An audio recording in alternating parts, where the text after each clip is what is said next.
오늘 설교 말씀을 준비하면서 오늘 이 본문 말씀을 읽을 때마다 좀 더 특별한 느낌을 이렇게 경험하게 됩니다. 마치 수준 높은 그 책을 읽는 느낌, 거의 알지 못하는 데에도 불구하고 수준 높은 책을 읽는 그런 느낌을 좀 받게 되고요. 전혀 준비되어지지 않는 아주 초보가 아주 고난도의 어떠한 일들을 경험하는 것 같은 그런 느낌이 들고 있습니다. 그래서 정말 수준 높은 어떤 그러한 글과 또한 수준 높은 어떤 그러한 행위들을 바라보고 있는 감히 대할 수 없는 그런 느낌으로서 오늘 이 성경 본문 말씀을 접하게 됩니다.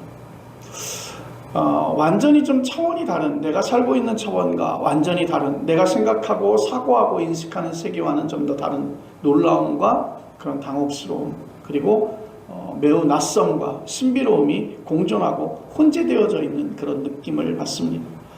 오늘 이 느낌의 실체가 무엇인지가 오늘 설교 말씀을 통해서 오늘 여러분들도 또한 같이 전달되어졌으면 좋겠다라고 하는 생각을 갖게 됩니다. 로마서 5장 1절 8절 말씀의 분량으로 볼 때 그렇게 길지 않은 분량이지만 그 내용을 이해하고 사고하며 또한 따라가기란 쉽지 않은 아주 어려운 내용에 또한 우리가 사렵게 살펴보지 못할 그런 수준의 그러한 말씀이라는 생각이 듭니다. 오늘 성경 말씀의 첫 문장은 이렇게 시작하고 있습니다. 우리가 믿음으로 의롭다 하심을 받았다. 우리가 믿음으로 의롭다 하심을 받았다. 그리고 마지막 문장은 이렇게 끝이 나고 있습니다. 하나님께서 자기의 사랑을 확증하셨다. 오늘 이 두 문장 사이에서 다음과 같은 단어가 이렇게 나열되어지고 있습니다. 화평, 은혜, 그리고 하나님의 영광, 환난, 인내, 연단, 소망, 성령, 하나님의 사랑, 경건, 의인, 선인, 죄인. 여러분 보시기에도 굉장히 쉽지 않은 단어가 우리들에게 이렇게 이어지고 있는 것을 볼 수가 있습니다. 이것이 오늘 본문 말씀 로마서 5장 1절로 8절에 기록되어져 있는 말씀인 것입니다. 여러분들이 보시기에 매우 익숙한 단어라고 생각되어지고 대충 알아들을 수 있다고 생각되어지지만 실제 그것을 가지고 우리가 깊게 묵상을 하게 되면 함부로 우리가 그 단어에 대한 답변을 할 수 없을 정도의 부끄러움들을 가지고 있습니다. 그래서 이런 단어와 문장이 실제로 무슨 뜻을 가지고 있는지 그렇게 알려고 한다면 매우 상당한 수고와 노력이 필요하다는 것입니다. 각각의 단어와 문장에는 우리의 살고 있는 우리의 삶의 일상에서 그 일상을 넘어서는 고유한 영적인 깊이가 내재되어 있다는 사실을 우리는 알 수 있습니다. 여러분 이 세상을 살아가면서 여러분 많은 것들을 우리는 놓치고 살아갑니다.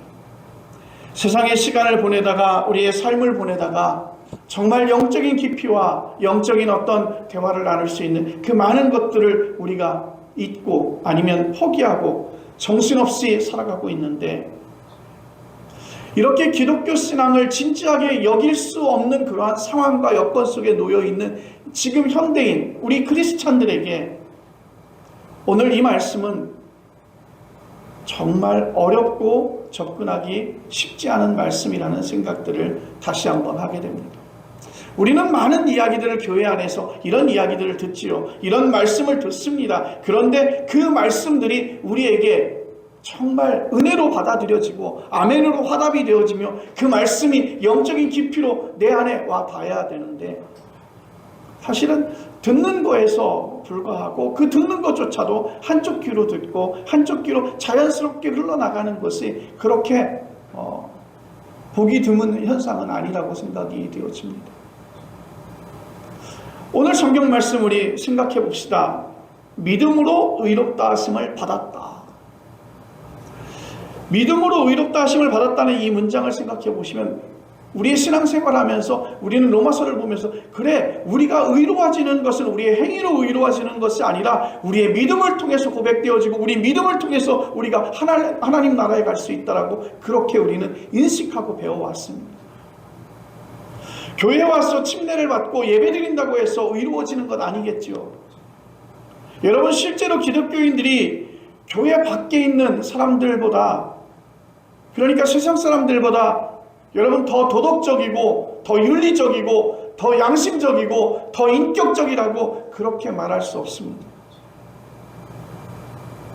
여러분 교회 바깥에서 나가서 보면 여러분들 정말 세상 사람들이 가지고 있는 어떤 기본적인 그러한 배려와 매너들 그 섬김과 또 다른 사람들을 생각하는 그 마음들이 오히려 기독교인들보다 더 강력하게 일어나는 것을 볼 수가 있습니다.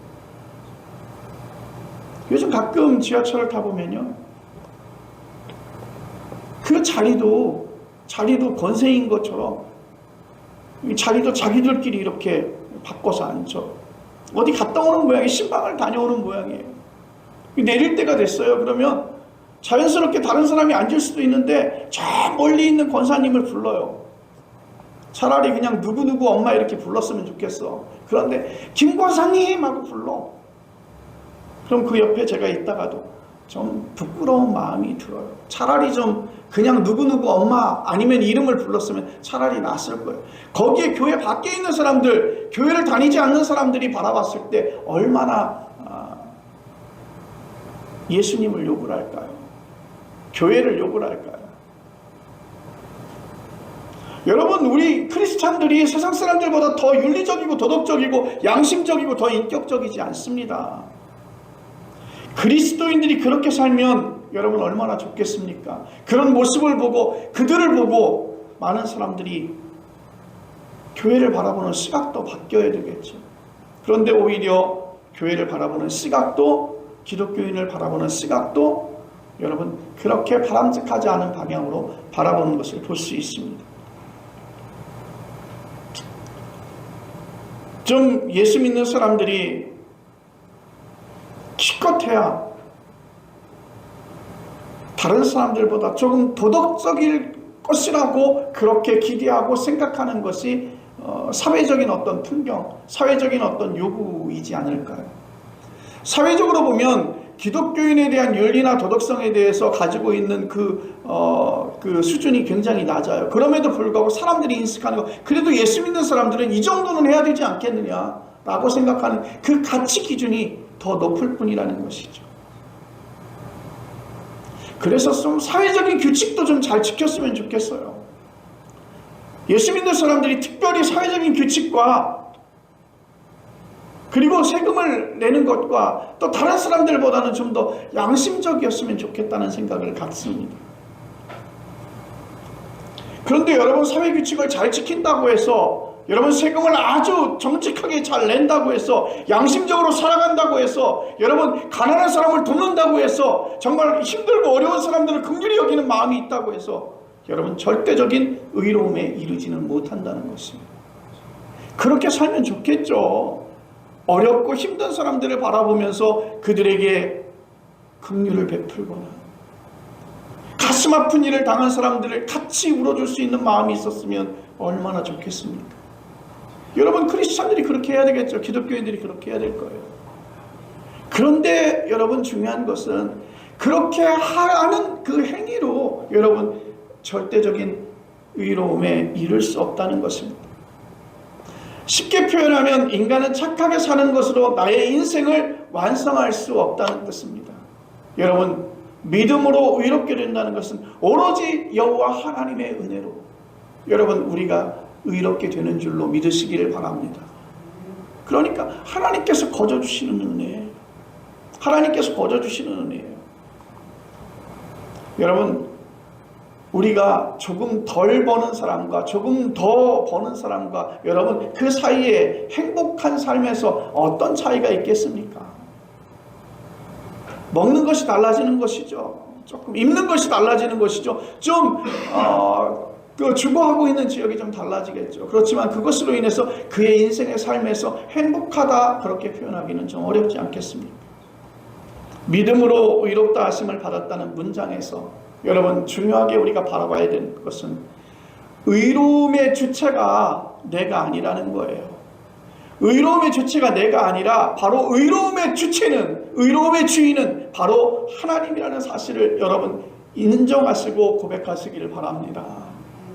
여러분, 우리가 의로워지려고 노력해서 우리의 수고로 의로워지는 것이 아니라 하나님께서 우리를 불러서 의롭다고 인정해야 의로워지는 것입니다. 우리는 무엇이 의로운 것인지를 정확하게 알지 못하기 때문인 것입니다. 자녀를 어떻게 교육하는 게 의로운 결과를 맺을지 여러분 혹시 아십니까? 매우 어렵지 않습니까? 그래서 우리가 사는 문명사회를 살펴보면 서로 간에 지켜야 되는 약속들이 있습니다. 그래서 그것을 우리는 법이라고 말하죠. 우리들이 지켜야 될 기초. 문명사회가 늘 정의롭다고 생각하는 사람들은 많지 않을 것입니다. 아무리 법을 아주 고급스럽게 매력적으로 만들어도 정의로운 세상이 되지 못하고 있습니다. 법을 다루는 사람들이 원래 비인격적이라서 그런 것이 아니라 우리가 의로움의 실체를 다 알지 못하기에 그런 것 같습니다. 저는 그렇게 생각해요. 저희가 살고 있는 이 대한민국이 매우 불합리하고 매우 이해되지 않는 어떤 이상한 양상을 보일 때 벌어지는 것이 법의 문제가 미비해서 그런 것이 아니라 삶의 본질은 무시하고 모든 것을 법으로 해결하려고 하는 데에 있는 것 아니겠느냐. 저도 개인적인 일로 법적인 자문을 받았는데요. 실제적으로 도움이 되지 않더라고요. 실제적인 도움이 되지 않아요. 우리가 생각하고 있는 상식과 그들의 법리에서 다툼의 여지는요, 굉장히 다른 방향을 보이고 있습니다. 요즘의 대한민국의 모습이 정상적이지 않다라는 생각들을 갖습니다.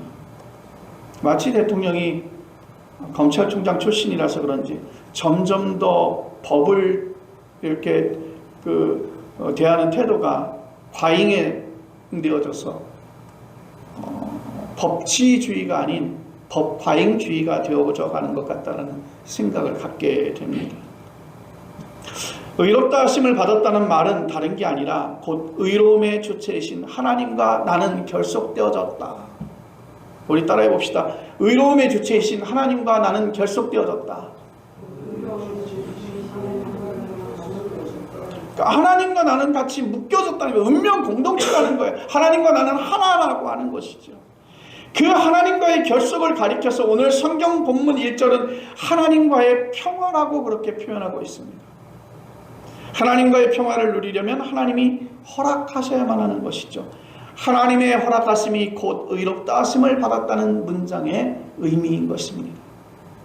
결국 믿음으로 의롭다 하심을 받았다라는 말과 주 예수 그리스도로 말미암아 하나님과 화평을 누리자라고 하는 말은 어떤 측면에서 이렇게 살펴보면 똑같은 의미와 문장이라는 생각을 갖습니다. 사도 바울이 이런 진술은 우리 그리스도인의 정체성이 무엇인지에 관해서 매우 명확하게 천명하고 있습니다. 여러분, 우리 그리스도인은 예수 그리스도를 통해서 하나님과 평화를 누리는 사람인 줄로 믿습니다. 여러분들은 예수 그리스도를 통하여 예수 그리스도와 함께 하나님과 평화를 누리는 그런 사람인 줄로 믿으시기를 바랍니다. 하나님과의 평화라고 하는 말이 우리에게 조금은 관념적으로 들릴 수 있습니다. 하나님을 궁극적인 생명으로 바꿔서 생각해 보십시오. 자유나 기쁨일 수 있습니다. 하나님과의 평화를 누리게 되었다는 말은 생명을 풍요롭게 누리게 되었다는 뜻입니다. 나는 가난하고 외롭고 건강하지 못해서 생명의 풍요로움과는 거리가 멀다, 그렇게 생각하시는 분도 있을 것입니다. 자본주의 체제에서 그런 삶이 얼마나 고단할까요? 부자로 살고 가족과 친구도 많이 있고 건강하게 살기를 원하는 것, 여러분 우리의 모든 소망 아닐까요? 우린 그래서 그런 기도 제목으로 기도하고 그런 제목으로 감사 예물 드리고 그런 기도의 제목을 가지고 교회에 나오지 않습니까? 사랑하는 성도 여러분, 여러분도 재미있게 살면 좋겠습니다. 여러분의 삶이 좀 풍요로웠으면 좋겠습니다. 여러분의 삶이 좀 풍요롭고 풍성해졌으면 좋겠습니다. 여러분들이 물질적인 고민하지 않았으면 좋겠습니다. 여러분들이 건강에 대한 고민하지 않았으면 좋겠습니다. 그러나 건강치 않아도 여러분의 형편이 좀 어려워도 하나님과의 평안을 누릴 수 있다는 사실만을 알고 있어야 될 줄로 믿습니다. 그래서 바울이 3절에서 4절에서 환난이 희망에 이른다고 말할 수 있었던 것입니다. 우리가 환난 중에도 즐거워하나니 이는 환난은 인내를, 인내는 연단을, 연단은 소망을 이루는 줄 알미라.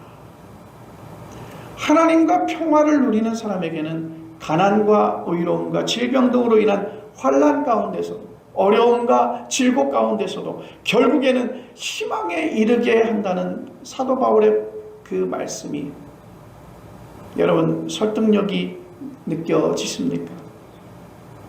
여기서의 희망은 새로운 삶을 향한 것입니다. 다른 말로 표현하면 하나님 나라를 지향하고 있는 것입니다. 여러분, 우리나라에서 외국인 근로자들을 이제는 심심찮게 볼 수 있습니다. 그들 가운데 불법 체류자들도 있을 것입니다. 그들의 삶은 환난을 겪는다고 말해도 좋을 정도로 굉장히 불안합니다. 그래도 그분들은요, 소망이 있잖아요. 희망이 있잖아요. 이제 내가 돈을 어렵고 힘든 가운데서도 그 돈을 갖다 저축해서 벌게 되면 언젠가는 내가 사랑하는 아내가 있고 사랑하는 자녀가 있는 그 고국으로, 그 고향으로 돌아간다라고 하는 그런 소망이 있는 것입니다. 그래서 그 환난을 기뻐하고 즐거워하고 견딜 수 있는 것이에요. 한국 사람들로부터 어떤 매몰찬 이야기를 들어가며 인격 이하의 어떤 대접을 받는 경우들도 있잖아요. 매를 맞아가면서 돈을 버는 사람들도 있습니다. 그런 환경 속에 놓여있는 사람들도 그런 소망이 있는 거예요. 내가 사랑하고 있는 나의 가족들이 있는 그 고향으로 언젠가는 돌아가겠다라고 하는, 나를 지지해주고 나를 위해주고 나를 사랑해주는 나의 어머니 아버지가 계신 그 고향, 나의 아내가 있고 나의 자녀가 있는 그 고향으로 돌아가겠다라고 하는 그 희망이 참된 것이기에 그 어려움과 그 고난과 그 환난을 잘 견디고 있는 것 아니겠습니까? 그래서 사도 바울은 그 희망을 5절에서 이렇게 표현하고 있습니다. 소망이 우리를 부끄럽게 하지 아니함은 우리에게 주신 성령으로 말미암아 하나님의 사랑이 우리 마음에 부음받음이니. 아멘. 하나님의 사랑이 우리 마음에 부음받음이라. 여러분, 얼마나 이 표현이 흥미롭습니까? 이 표현이 여러분 얼마나 매력적입니까? 하나님의 사랑을 경험했기에 비록 이 세상에서 환난을 겪더라도, 이 세상에서 어려움을 겪더라도, 이 세상에서 침뱉음을 당하며 수치와 수모 가운데 있을지라도 나는 희망의 끈을 놓지 않겠다는 것입니다. 여기서 중요한 것은 그 환난을 견딜 수 있는 것은 하나님을 경험하는 것이라는 것이죠. 하나님을 경험하는 것. 우리가 말로는 하나님의 사랑이라고 하지만 실제로 그 사랑을 영혼 충만하게 느끼는 일은 여러분 저절로 되는 것은 아닐 것입니다. 우리가 세상에서 사는 모습은 사랑받지 못한 사람에게서 나타나는 것들입니다. 작은 일에도 섭섭합니다. 외롭습니다. 약간만 손해를 당해도 억울합니다. 세상에서 그런 방식으로만 삶을 경험했기에 오늘 본문이 말하는 하나님의 사랑을 실질적으로 느끼기는 간단하지가 않을 것입니다. 지금 대한민국은 의사들이 환자들을 대상으로 해서 파업을 하고 있습니다. 물론 정치적인 이데올로기가 있겠죠. 그럼에도 불구하고 지금 파업 중에 있습니다. 어제 기사에 그런 이야기가 나왔어요. 수술할 의사가 없어서 이 병원 저 병원을 전전하다가 어느 지방 의료원에서 그 원장님의 직도로 생명을 살렸다는 기사를 봤어요. 그 환자나 그 환자 가족들은요, 아마도 그 지방에 있었던 어느 한 의료원의 그 집도하신 그 원장 선생님이 그의 인생에서 천국이었고 구원이었을 것입니다. 우리의 삶에서 느끼는 그 충만함이라고 하는 것을 경험해보지 않으면 그 경험에 대해서 표현하지 못하는 것이죠. 아마 그분들은 평생을 두고 의사가 가지고 있는 그 고마움, 사람들을 치료하는 그 고마움, 그들의 헌신과 섬김과 그 배려에 대해서 절대로 잊지 못할 것입니다. 그것이 바로 경험이라는 것이죠. 그것이 느끼는 것이고 그것이 우리가 아는 것이라는 것이죠.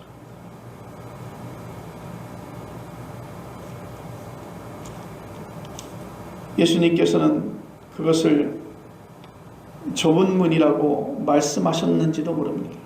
마태복음 7장 13절로 14절에 좁은 문으로 들어가라. 멸망으로 인도하는 문은 크고 그 길이 넓어 그리로 들어가는 자가 많고 생명으로 인도하는 문은 좁고 길이 협착하여 찾는 자가 적으니라. 좁은 길을 여기에서 그 길은 생명의 길이라 표현하고 있습니다.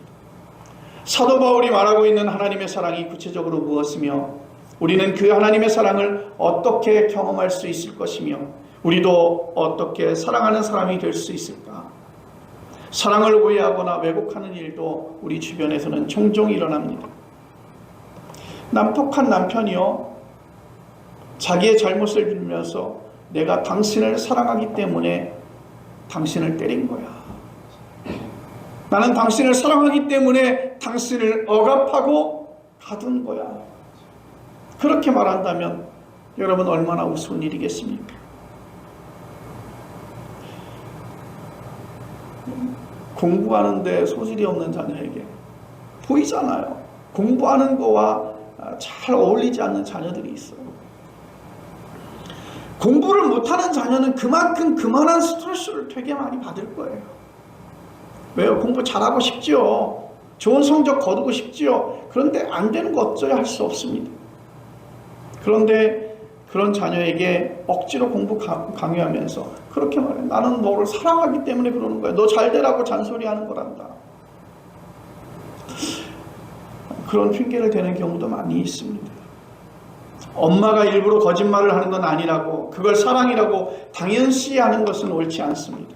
우리는 사랑의 능력이 본래 없으니 누구를 사랑한다고 말하지 않는 게 어떻게 보면 차라리 낫지 않을까.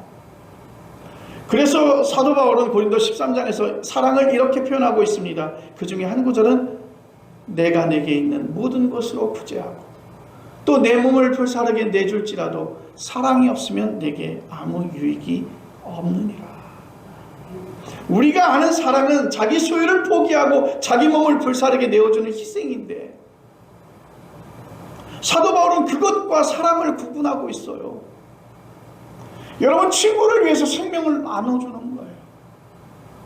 친구가 장기 부전으로 죽어가고 있는데 나의 장기를 같이 나눠주는 거예요. 이게 얼마나 큰 사랑이에요. 그런데 오늘 사도 바울은 그것을 사랑의 기준에서 나누는 거예요. 자기 희생은 사랑이 아니라는 뜻이 아니라 인간은 사랑 없이도 자기를 희생할 수 있다는 뜻입니다. 사랑은 명예심과 교만한 마음으로 자기를 희생할 줄 아는 것입니다. 자기가 괜찮은 사람이라는 사실을 다른 사람들에게 인정받고 싶습니다. 그래서 자기의 소유를 포기할 수도 있는 것입니다.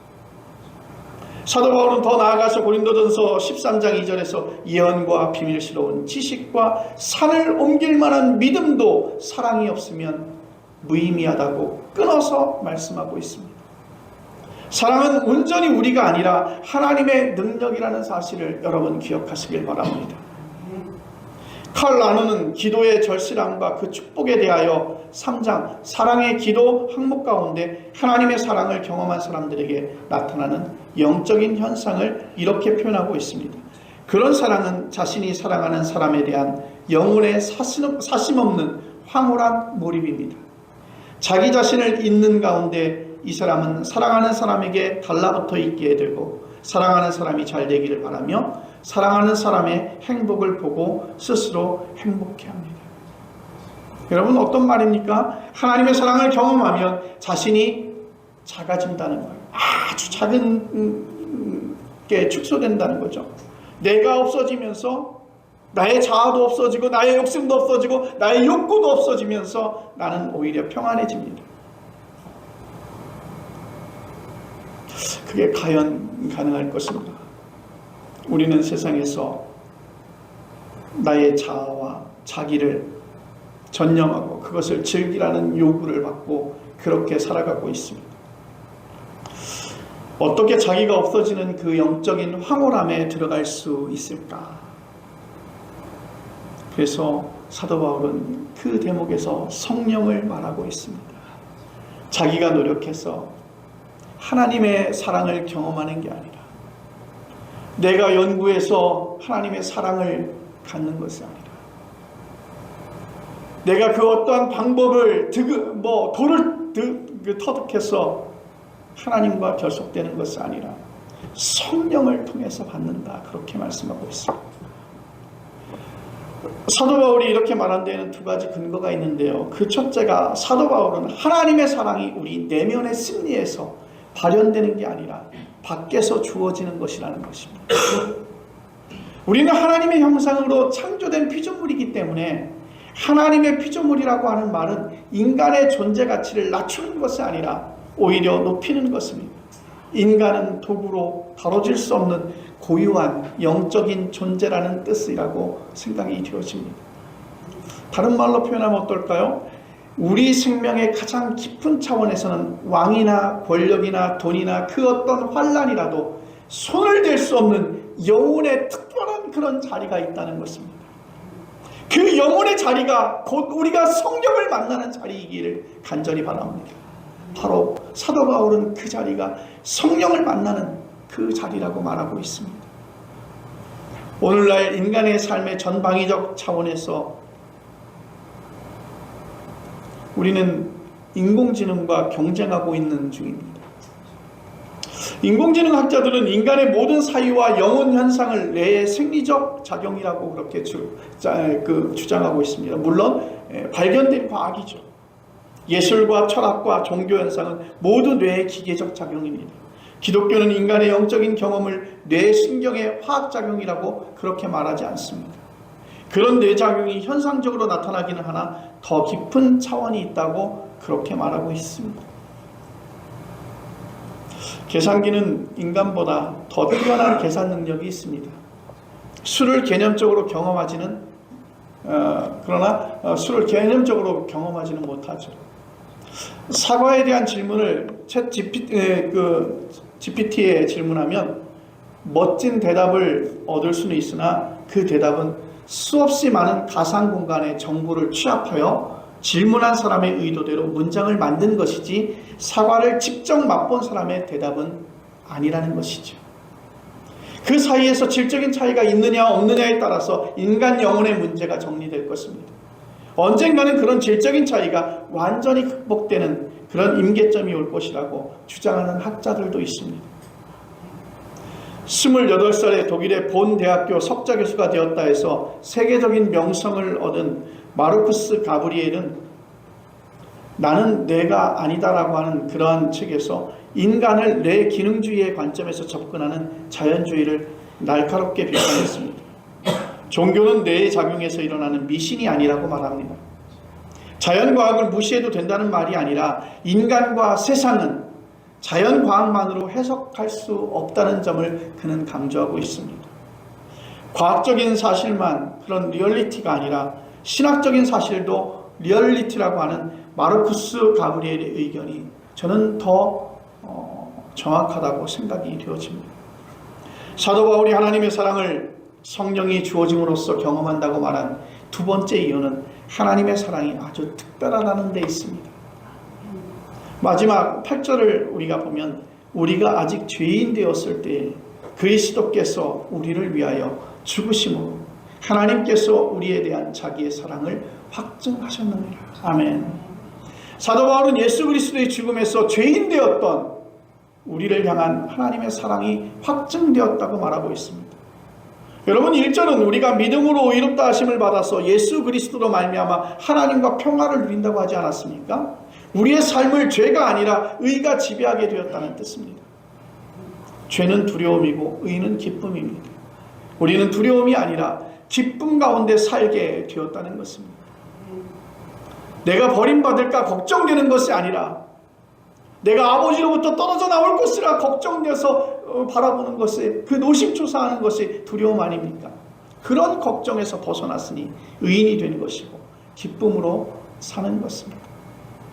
이런 일이 예수 그리스도의 죽음을 통해서 확증되었다는 사실, 그 바울의 증언을 여러분 믿으시기를 간절히 바랍니다. 이는 바울이 갈라디아서 20장 20절에서 이렇게 표현합니다. 내가 그리스도와 함께 십자가에 못 박혔나니 그런즉 이제는 내가 사는 것이 아니요 오직 내 안에 그리스도께서 사신 것이라. 아멘. 저와 여러분은 바울이 말하는 기독교의 영성의 그 경지 안으로 들어가고 싶어하는 사람들입니다. 하나님을 경험하고 싶은 사람들입니다. 하나님께서 사랑을 확증하신 것을 우리는 경험하고 싶은 사람들입니다. 예수 그리스도를 통한 하나님의 사랑이 우리의 삶에서 확증된다는 기독교 신앙. 이런 신앙은 인격이 고상하거나 교양이 높아진다고 주어지는 것은 아닐 것입니다. 오늘날 사도 바울이 말한 그 증언처럼 성령의 도우심으로 우리는 그 성령을 만나는 그 자리에서 우리는 거기에서 성령님을 만나게 될 줄로 믿습니다. 그래서 지난 2000년 전 예배 전통에서 그리스도인들은 이런 찬양을 불렀습니다. 베니상테 스피리투스, 성령이여 오소서. 기도하겠습니다.